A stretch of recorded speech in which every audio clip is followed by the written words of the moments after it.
오늘 여러분께 들려드릴 이야기는 2009년 겨울 제주도에서 실제로 벌어졌던 한 미제 살인사건입니다. 언론에서는 이 사건을 두고 제주판 살인의 추억이라고 불렀죠. 듣다 보면 아마 여러분 머릿속에도 한 사람의 이미지가 선명하게 남을 거예요. 담배 연기를 유난히 싫어했던, 아이들을 사랑했던 27살의 평범한 보육교사. 오늘은 편의상 그분을 윤영씨라고 부르겠습니다. 시간은 2009년 1월 31일 토요일 저녁입니다. 제주시 애월읍에 살던 윤영씨는 부모님께 오늘 고등학교 친구들이랑 모임이 있어라며 평소처럼 집을 나섰습니다. 모임 장소는 제주시청 근처 대학로. 그곳은 술집도 많고 밤늦도록 젊은 사람들로 북적이는 제주의 대표적인 번화가죠. 오랜만에 만난 고등학교 친구들과 삼겹살도 구워 먹고 꼬치 안주도 시키고 따뜻한 어묵 국물에 소주 한 잔 기울이며 그렇게 이야기는 시간 가는 줄 모르고 새벽까지 이어졌습니다. 새벽 2시쯤 되어서야 자리가 파했습니다. 윤영씨는 근처 무료 주차장에 자기 차를 세워둔 상태였지만 술을 마셨으니 운전할 수 없어 친구들과 함께 택시를 잡아탔습니다. 그러다 제주지 방법원 앞 도로에서 혼자 먼저 내립니다. 그녀의 마지막 목적지는 제주시 용담동에 있는 남자친구의 집이었거든요. 택시를 한 번 더 갈아타고 이동해서 남자친구 집에 도착한 시간이 새벽 2시 50분경. 일요일이 막 시작된 아주 깊은 새벽이었습니다. 그런데 비극은 바로 그 다음 순간에 싹트기 시작했습니다. 윤영씨는 평소 담배 연기를 정말 싫어하는 사람이었습니다. 하지만 그 새벽 남자친구는 집안에서 아무렇지 않게 담배를 피우고 있었죠. 집안에서 피우지 말랬잖아. 냄새나. 창문 열었잖아. 괜찮잖아. 사소한 말다툼으로 시작된 언쟁은 분위기를 금방 싸늘하게 만들었고 결국 심한 다툼으로 번졌습니다. 새벽 3시. 참다 못한 윤영씨는 결국 남자친구 집 현관문을 팍 차고 나옵니다. 어두운 폭도에 홀로 서서 손에 쥔 휴대폰 화면만 멍하니 바라보다가 3시 3분 남자친구에게 마지막 문자를 보냅니다. 너가 정말 이럴 줄 몰랐다.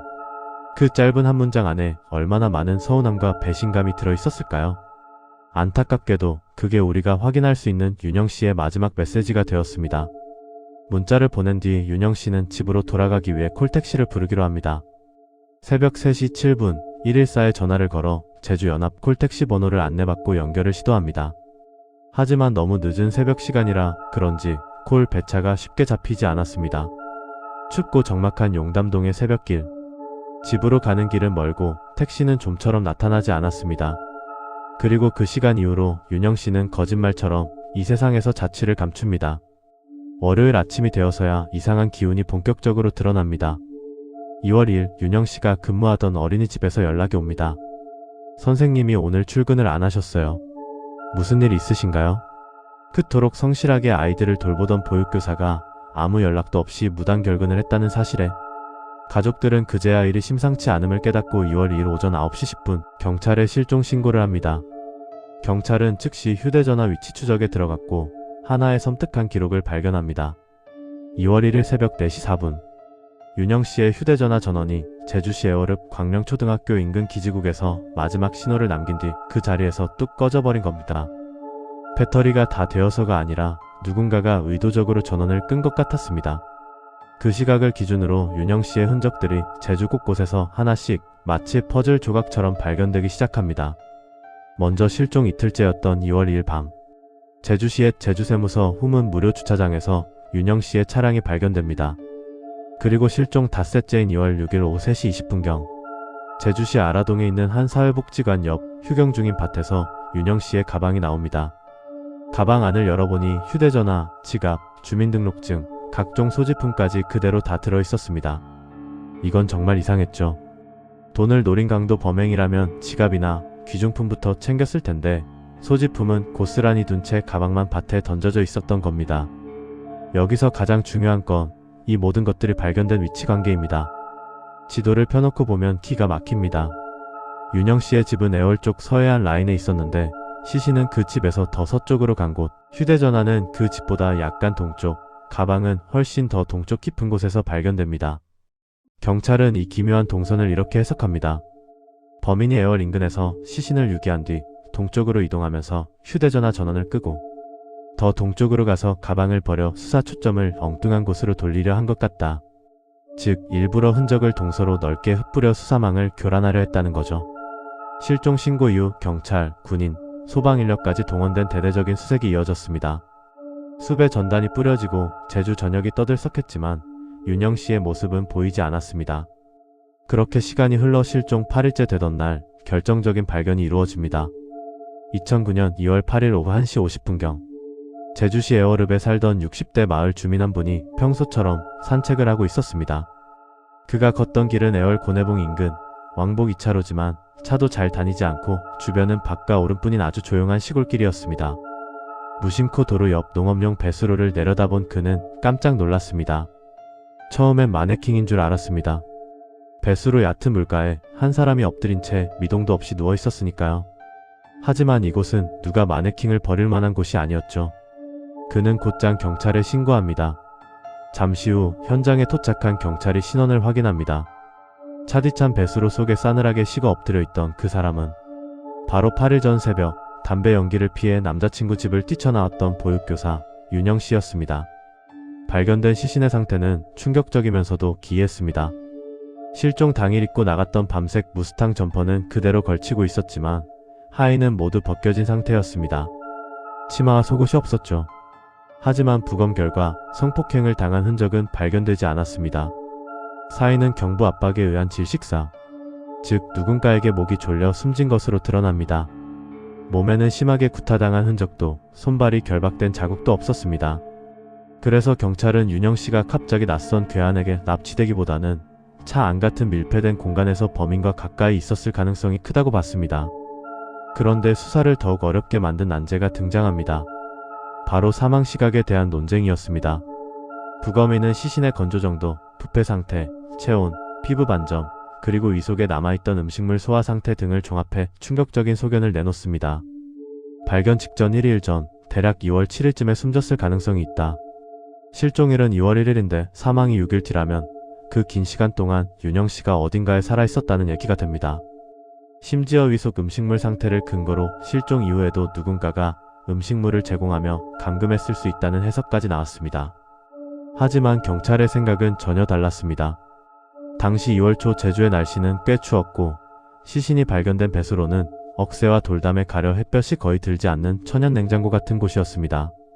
경찰은 저온과 그늘 때문에 시신의 부패 속도가 늦어졌을 뿐 실제 사망 시점은 실종 직후일 가능성이 크다고 주장했습니다. 위속 음식물 역시 실종 전날 친구들과 먹었던 삼겹살, 꼬치 등의 메뉴와 일치한다고 봤고요. 실종 직후 사망했다는 경찰대 발견 직전 사망했을 수 있다는 법의학자. 이 둘의 의견 차이는 수사 방향을 완전히 갈라놓았습니다. 사망 시각이 언제냐에 따라 용의자의 알리바이가 성립하느냐 마느냐가 통째로 뒤바뀌기 때문이었죠. 이런 혼란 속에서도 처음부터 꾸준히 제기된 가설이 하나 있었습니다. 마지막에 콜택시를 부르려다 실패했으니 지나가던 택시를 탔을 것이다. 범인은 택시기사일 확률이 높다. 경찰도 이 가능성에 주목해 당시 제주도 내 택시기사 5천여 명을 전수조사합니다. 운행일지, 타코미터 기록, CCTV 20여 대를 초 단위로 분석한 끝에 수상한 행적을 보인 10여 명을 추려냈고 그중 한 명에게 수사력이 집중됩니다.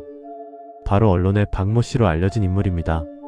경찰 조사에서 박 씨의 진술은 자꾸만 흔들렸습니다. 용담동에서 애월 쪽으로 가다가 중간에 차를 돌렸다고 했다가 나중엔 일주도로를 타고 그냥 지나갔다고 말을 바꿨습니다. 거짓말 탐지기 조사에서도 사건 당일 피해자를 태웠느냐, 살해했느냐는 질문에 아니오라고 답했지만 기계는 거짓 반응을 보였습니다. 하지만 여러분도 아시다시피 거짓말 탐지기 결과는 법정에서 유죄의 증거로 쓰이지 못합니다. 어디까지나 심증일 뿐이죠. 결국 당시에는 결정적인 물증을 찾지 못해 그를 풀어줄 수밖에 없었고 사건은 장기 미제라는 꼬리표를 단 채 사람들의 기억 속에서 잊혀져 갔습니다. 그러다 2016년 제주지방경찰청의 중요 미제 사건 전담 수사팀이 꾸려지면서 이 사건은 다시 세상 밖으로 나옵니다. 경찰은 당시 CCTV 영상을 모조리 다시 꺼내 프레임 하나하나를 나노 단위로 재분석했습니다. 그리고 노란 캡이 달린 NF 소나타 택시 한 대를 특정해냅니다. 실종 추정 시각 용담동과 애월을 오간 차량. 당시 제주도 전체 택시 중 조건에 맞는 차는 딱 18대뿐이었고 모든 동선이 일치하는 건 결국 박 씨의 택시 한 대뿐이었습니다. 여기에 더해 2009년엔 불가능했던 최첨단 과학수사 기법이 동원됩니다.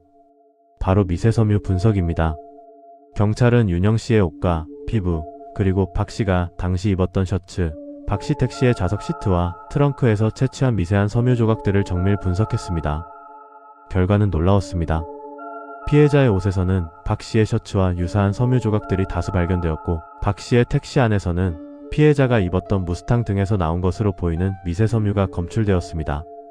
한두 개면 우연이라 할 수 있겠지만 서로 다른 옷과 위치에서 교차 반응이 나올 정도라면 둘 사이에 상당한 신체 접촉이 있었다고 볼 수밖에 없었습니다. 이 증거와 박 씨의 진술 번복, 프로파일러들의 분석까지 더해져 경찰은 확신을 가졌습니다. 2018년 12월 21일 경찰은 박 씨를 강간살인 혐의로 긴급 체포했고, 이듬해 검찰은 그를 정식 기소했습니다. 이쯤 되면 이제야 범인이 잡혔구나라고 생각하실 겁니다. 하지만 법정의 문턱은 생각보다 훨씬 높았습니다. 2019년 7월 11일 제주지방법원 1심 재판부는 박 씨에게 무죄를 선고합니다. 이유는 명확했습니다. 미세 섬유는 직접 증거가 아니라 해석의 여지가 있는 간접 증거일 뿐이다. CCTV와 이동 동선은 그 시간에 그곳에 있었다는 것만 보여줄 뿐 살해했다는 것까지 증명하지 못한다. 거짓말 탐지기 결과나 진술 번복 역시 유죄를 단정하기엔 부족하다. 재판부는 합리적 의심을 완전히 배제할 수 있을 정도의 증명이 없다고 판단한 겁니다.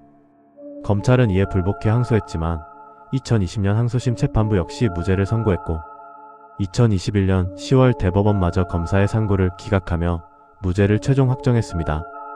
그 순간 박 씨는 법적으로 이 사건과 무관한 죄가 없는 사람이 되었습니다. 의심은 여전히 그곳에 머물러 있지만 법은 그 의심만으로 한 사람을 살인범이라 부를 수 없다고 선언한 것이죠. 이제 우리에게 남은 팩트만 다시 짚어보겠습니다. 첫 번째, 새벽 3시 담배 연기로 시작된 연인의 다툼. 두 번째, 3시 3분 내가 정말 이럴 줄 몰랐다는 마지막 문자. 세 번째, 3시 7분 애타게 불렀던 콜택시 전화. 네 번째, 4시 4분 애월 광령초등학교 인근에서 영원히 꺼진 휴대전화. 다섯 번째, 그리고 8일 뒤 차가운 배수로에서 발견된 윤영 씨의 시신.